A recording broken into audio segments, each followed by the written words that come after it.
Hey guys, welcome back to the Lazy Tech Guys. Today we are going to do an update on the phone farm on what we've been running, and you can tell everything's booting up here, getting it all back up and running, just restarting the phones, doing our fresh restart for the afternoon.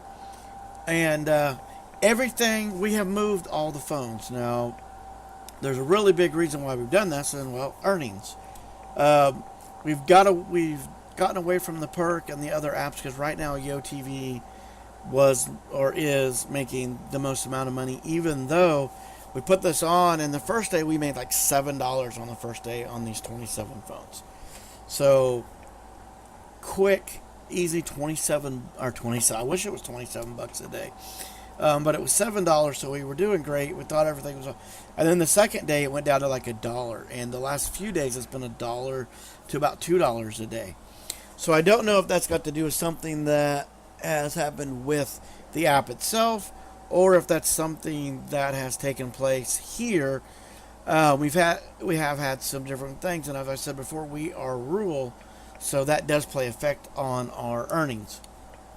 But we'll see how that goes. I did format the phones just a few days ago, so I'm thinking maybe I forgot something. I'm going to go back and look through the phones over the weekend and try to figure out what I forgot, because I'm thinking I forgot something, and maybe that's the issue, but we'll figure that out, and we will let you know if there's a change. Now, we will go over earnings on Wednesday and see where that puts us and where everything is at, and we'll figure out what our earnings are. See, everything's kicking on. Once I get them restarted, everything runs ads as soon as it reboots. I think that's pretty normal. But after they get going, I've noticed a lot of white screens and not a whole lot going on with them. And I'm not sure why that is. Like I said, I think there's something going on.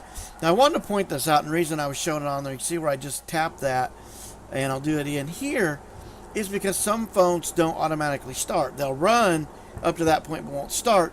We have two phones, and I've got to look at the version of these phones that it will not run the auto start no matter what you do. It will not run on boot up. I've tried. However, if you just click on auto start and let it run, the apps will begin to run, so you don't have to go through and start each app. You can actually just click the auto start and then it will take off. So that is something that still is not as much of a time saver, but does save time. So I thought, well, I'd do that real quick. So there's really not a lot to talk about today. We've put all our phones on YoTV, and we will see what that gets us. And come Wednesday, we will do an update on what we're earning and see if it's worth it versus what we have been earning, and we'll go from there. Yeah, it didn't connect to the server, so we got to reset this phone and do some stuff. Anyway, guys, that's it. That's all there really is. Quick video. Hope you liked it. If you do, please hit that like button. Make any comments you have. And don't forget, today's what you make it. Let's make it a good one.